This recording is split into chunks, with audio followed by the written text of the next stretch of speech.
It was a dark and stormy night. 26-year-old little Timmy was lying in bed awake, dreaming.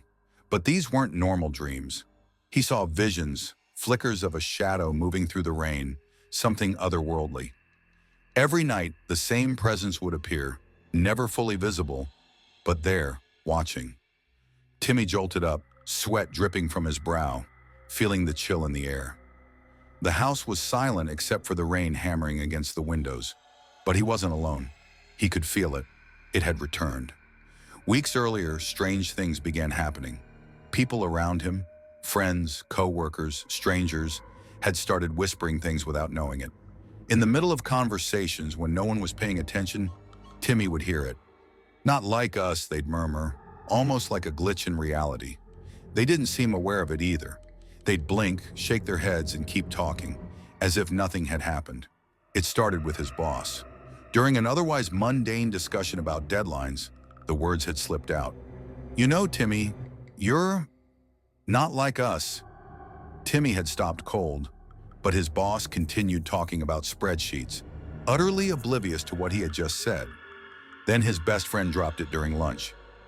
"Yeah, man, that game last night, you're not like us." Timmy had frozen mid-chew, feeling the creeping dread sink into his bones.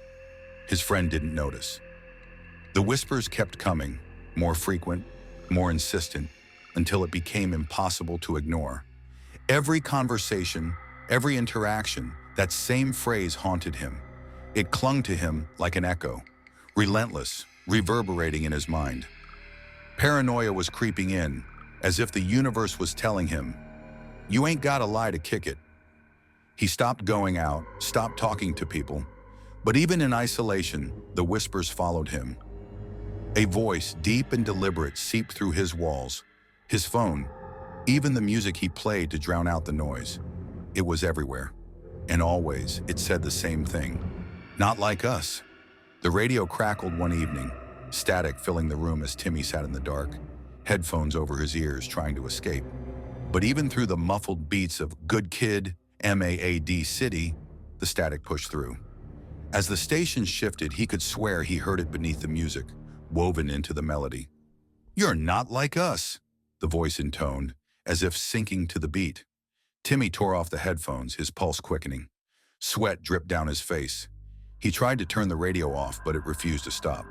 The beat got louder, faster, distorted, like something from "To Pimp a Butterfly," but warped, like it was falling apart. It wasn't just in his ears anymore. It was in the air, heavy, suffocating.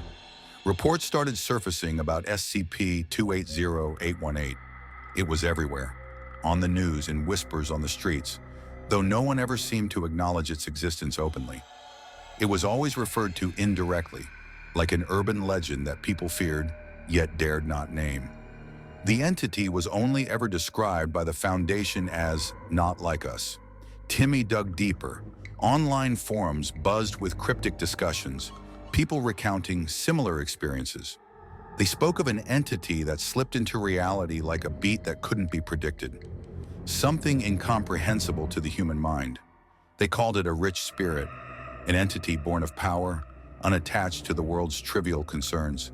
Some even whispered that it moved through life like a verse too profound for ordinary ears, leaving behind echoes of change in its wake. Then the knocking came, that same syncopated rhythm, too precise to be random. Each knock like a drum beat, creeping closer. It was a rhythm only those in tune could hear, only those who felt the weight of the world pressing down.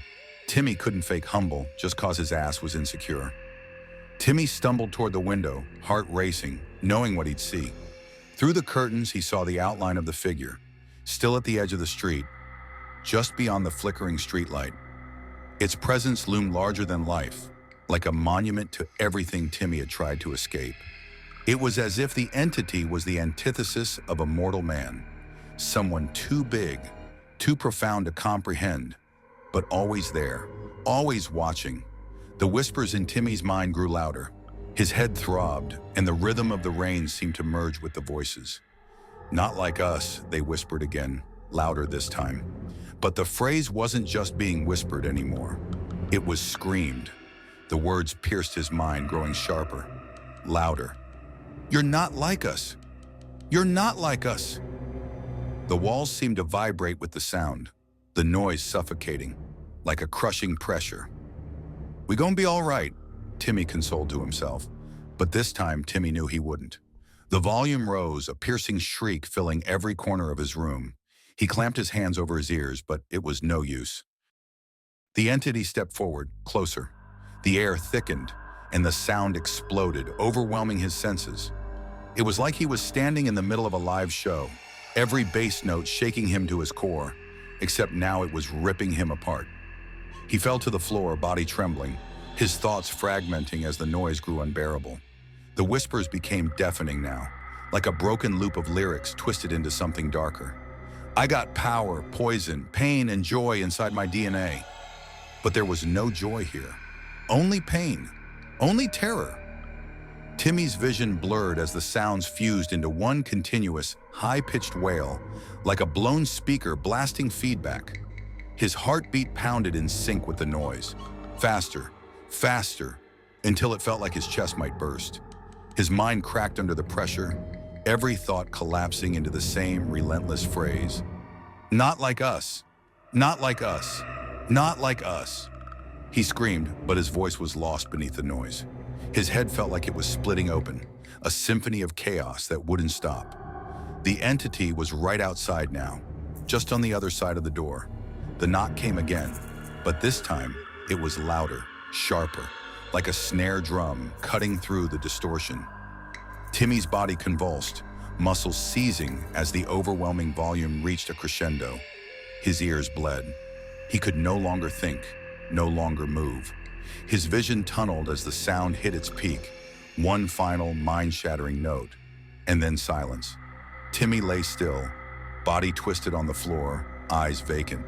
The whispers had stopped. The music had stopped. Everything had stopped. The storm outside was gone. The room was quiet, but Timmy was gone too.